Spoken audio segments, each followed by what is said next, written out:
الفلوج التاني لتمرينة الدراع من نظام الارنولد سبليت.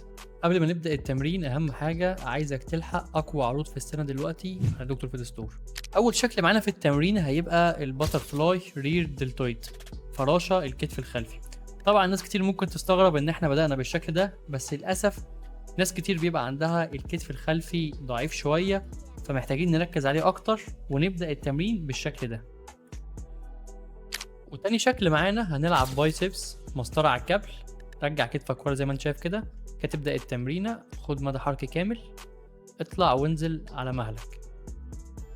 وتالت شكل معانا هيبقى للترايسبس، تظبط الكابل على مستوى وسطك زي ما انت شايف.